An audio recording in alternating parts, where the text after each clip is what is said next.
70%. Just let that number sink in for a second. Imagine if one single clandestine organization literally controlled up to 70% of a globally traded commodity.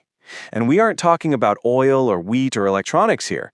We are talking about the global illicit heroin market during its absolute peak. Which naturally brings up the central true crime mystery that we're going to unravel in today's explainer. How on earth did one single warlord forge this massive, shadowy empire right out of the jungle? How do you outsmart international authorities, evade capture for decades, and build a multi-billion-dollar syndicate in a place with practically no roads, no infrastructure, and constant, ongoing warfare? Okay, let's dive into this.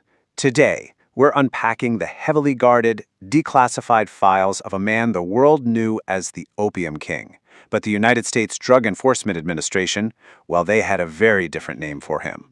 They called him the Prince of Death. We're talking about Khun Sa. Now, to really understand Khun Sa, you first got to understand his turf, the infamous Golden Triangle. This is that rugged, deeply mountainous region where the borders of Burma, which we now call Myanmar, Laos, and Thailand all crash together. So why did this specific remote spot become the absolute epicenter of the global narcotics trade? It actually all goes back to the environmental and political fallout of World War II.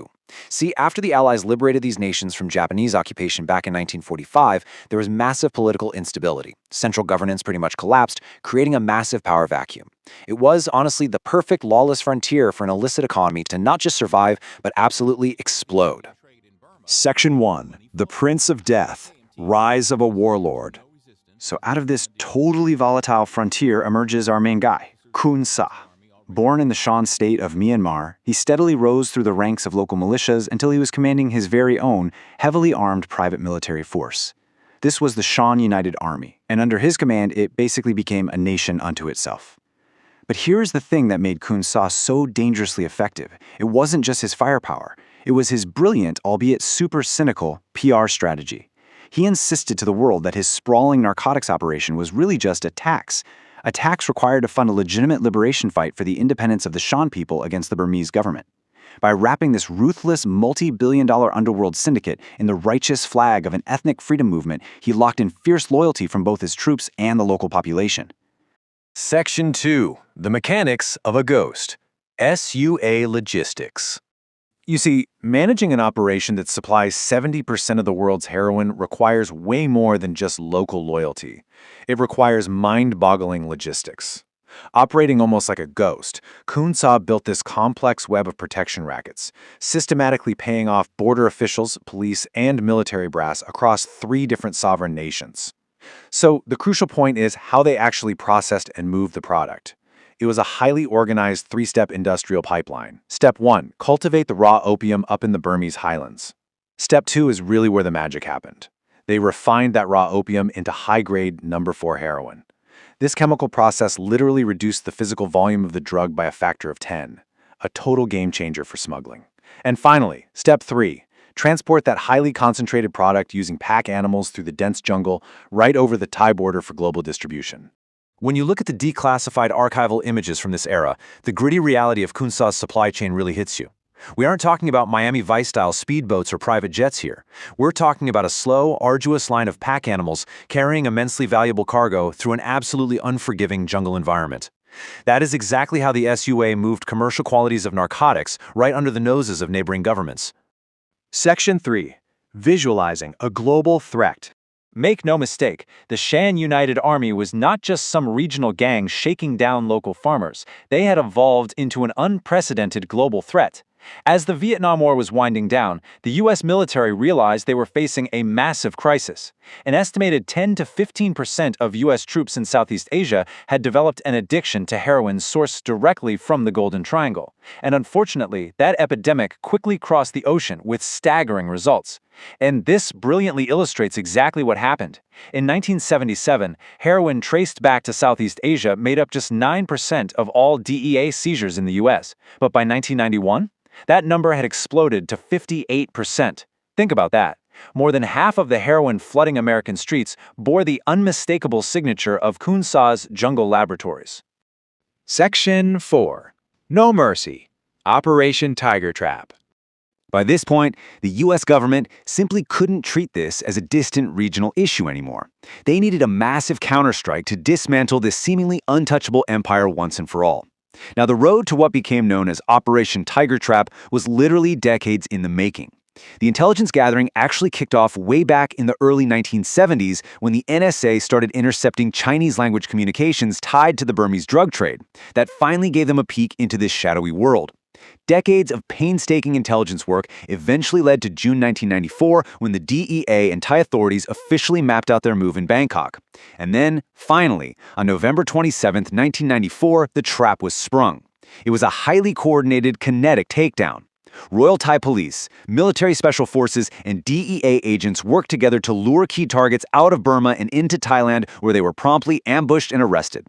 The immediate aftermath of this operation was absolutely devastating to the warlord's network. Operation Tiger Trap successfully netted 13 senior functionaries of the Shan United Army. And guys, these weren't just your low-level street smugglers. These were the logistical backbone of the entire empire. They were all indicted in the Eastern District of New York, with the U.S. fiercely pursuing their extradition.